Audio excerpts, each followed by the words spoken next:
ये chemistry introduction और chemistry branches का सेकंड पार्ट है। इसमें हम रिमेनिंग ब्रांचेस ऑफ केमिस्ट्रीज को स्टडी करेंगे। इसमें हमने सबसे पहले ये देखना है कि पॉलीमर केमिस्ट्री क्या है। पॉलीमर्स में हम क्या देख रहे होते हैं, छोटे छोटे यूनिट्स मिल रहे होते हैं, एक बड़ा मॉलिक्यूल बन रहा होता है, इसको कह रहे होते हैं पॉलीमर। इस प्रोसेस को कहते हैं पॉलीमराइजेशन, और वो जो बड़ा मॉलिक्यूल बना है उसको कहेंगे polymer.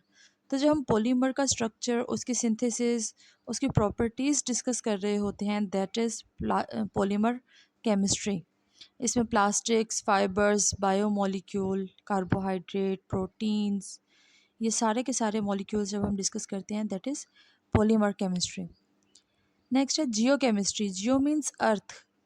Chemistry chemical composition, property, structures की डिस्कशन कह रहे हैं। तो जब हम केमिस्ट्री को विद रिस्पेक्ट टू अर्थ देख रहे होते हैं कि अर्थ की कॉम्पोजिशन कैसी है, उसके अंदर मिनरल्स की डिस्ट्रीब्यूशन कैसी है, उनके केमिकल रिएक्शंस कैसे हैं, that is Jio chemistry. Next one is medicinal chemistry. Medicinal chemistry में हमारी जो मेडिसिन्स हैं, ड्रग्स हैं, उनके सिंथेसिस किस तरह से होगी, उनकी डिस्कवरी किस तरह से हुई है, डिज़ाइन किस तरह से किया जाएगा उनको, उनकी डिलीवरी किस तरह से होगी विद इन बॉडी, एब्जॉर्प्शन कैसी होगी, मेटाबॉलिक प्रोसेसेस किस तरह से होंगे ड्रग्स के, ये सब अंडर मेडिसिनल केमिस्ट्री आएगा, यानी कि मेडिसिन्स की study with respect to chemistry. Astro chemistry है। एस्ट्रो मीन्स स्पेस, ठीक है, इंटरस्टेलर स्पेसेस की बात करते हैं, एस्ट्रो एनवायरनमेंट की बात करते हैं। तो जब हम केमिकल्स को, मॉलिक्यूल्स को, उनके रिएक्शंस को विद रिस्पेक्ट टू स्पेस देखते हैं, यानी कि एस्ट्रोनॉमी प्लस केमिस्ट्री देखते हैं, that is astro chemistry. Next branch है ग्रीन केमिस्ट्री। ग्रीन केमिस्ट्री में हम देख रहे होते हैं कि इको फ्रेंडली केमिकल प्रैक्टिसेस, जहाँ पर वेस्ट रिडक्शन कम से कम हो, सेफ़र सॉल्वेंट्स का यूज़ हो, रीन्यूएबल एनर्जी रिसोर्सेज इस्तेमाल हों, बायोडिग्रेडेबल पॉलीमर्स का इस्तेमाल हो। ग्रीन केमिस्ट्री एक्चुअली कहते हैं क्लीन केमिस्ट्री, जहाँ पर वेस्टेज कम से कम हो, जहाँ पर हैज़र्डस सब्सटेंसेस का यूज़ कम से कम हो, जहाँ पर सेफ़र इन्वायरमेंट क्रिएट हो। Environment friendly, eco friendly chemistry जो है वो ग्रीन केमिस्ट्री कहलाएगी। ये प्लांट्स को यूज़ करते हुए, बायोपॉलीमर्स को यूज़ करते हुए ग्रीन केमिस्ट्री के अंडर आएगा। Pharmaceutical chemistry. फार्मास्यूटिकल केमिस्ट्री ही कहते हैं formulation of medicine, stability, quality control, ठीक है, dosages of drugs. Medicinal chemistry में हमने कहा था सिंथेसिस किस तरह से होगी, डिज़ाइन किस तरह से किया जाएगा, डिस्कवरी किस तरह से होगी, ठीक है, मेटाबॉलिक प्रोसेसेस किस तरह से होगी ड्रग्स के।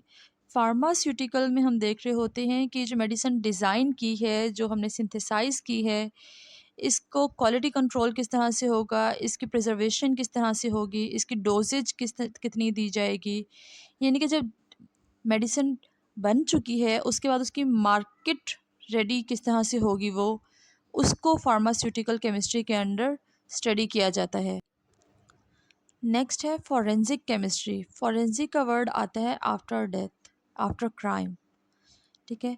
अगर हम केमिकल एनालिसिस कर रहे हैं फॉर द क्राइम डिटेक्शन, यानी कि कोई डेड बॉडी मिली है, स्केलेटन है या बर्न डेड बॉडी है जिसकी एज नहीं पता, जिसका जेंडर हमें नहीं पता, तो उसकी डिटेक्शन के लिए, डीएनए टेस्टिंग के लिए पॉइजन दिया गया है, ड्रग्स कौन सी यूज़ की गई हैं, किस तरह के टॉक्सिन्स पाए गए हैं वहाँ पर, ठीक है, क्राइम सीन्स पर इलीगल सब्सटेंसेस कौन कौन से हैं, फिंगरप्रिंट डिटेक्शन किस तरह से हुई है। ये जो क्राइम सीन्स पर जितने भी फिज़िकल सब्सटेंसेस मिलते हैं उनके केमिकल एनालिसिस को फॉरेंसिक केमिस्ट्री कहा जाता है। क्राइम डिटेक्शन में हेल्प करती है ये। नेक्स्ट है photo chemistry. Photo means light. अगर कोई केमिकल रिएक्शंस हो रहे हैं लाइट की प्रेजेंस में, लाइट की हेल्प से, तो उनको स्टडी किया जाएगा फ़ोटो केमिस्ट्री के अंडर, ठीक है। Chemistry with respect to light, यानी कि photography, photosynthesis, photo catalysis, sunscreen development, ये सारे आएंगे फ़ोटो केमिस्ट्री। एक और टर्म होती है फ़ाइटो केमिस्ट्री। फ़ाइटो का वर्ड यूज़ होता है प्लांट्स के लिए, जबकि फ़ोटो का वर्ड यूज़ होता है लाइट के लिए। इन दोनों में डिफ्रेंशिएट कीजिएगा प्लीज़। केमिकल इंजीनियरिंग क्या है? केमिकल इंजीनियरिंग कहते हैं कि साइंटिफिक नॉलेज है for the manufacturing of chemical at large scale. तो इंडस्ट्रियल केमिस्ट्री और केमिकल इंजीनियरिंग में क्या डिफरेंस होगा आपके हिसाब से, ये ज़रा सोच के बताइएगा। मैं मैं इसका आंसर अपने हिसाब से कर रही हूँ, अगर आपका पर्सपेक्टिव चेंज है तो प्लीज़ कमेंट में बताइए।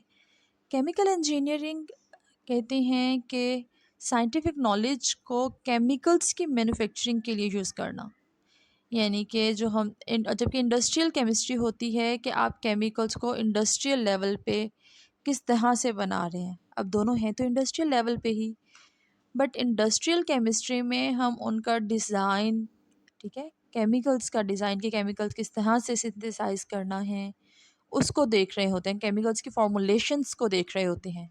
जबकि केमिकल इंजीनियरिंग में हम ये देख रहे होते हैं ये केमिकल जो बनाना है उसके लिए किस तरह का प्लांट डिज़ाइन चाहिए होगा, किस तरह के प्लांट्स कंस्ट्रक्शन होगी, उनके लिए ऑपरेंट कंडीशनिंग क्या होंगी, ठीक है, ऑपरेशन कंडीशंस क्या होंगे, कितना टेम्परेचर चाहिए होगा, कौन कौन से रिएजेंट्स चाहिए होंगे, कहाँ कहाँ से ये रिएजेंट्स मंगवाए जाएंगे, वेट प्रोसेस होगा, ड्राई प्रोसेस होगा, ठीक है, हीट कितनी होगी, कंबस्शन प्रोसेस होगा, फ्यूल किस तरह से आएगा, ये सब चीज़ें हम देख रहे होते हैं केमिकल इंजीनियरिंग में।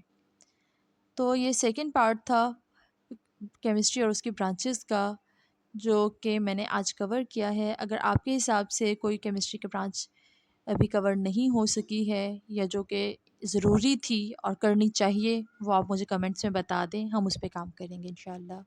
Thank you. अल्लाह हाफ़िज़।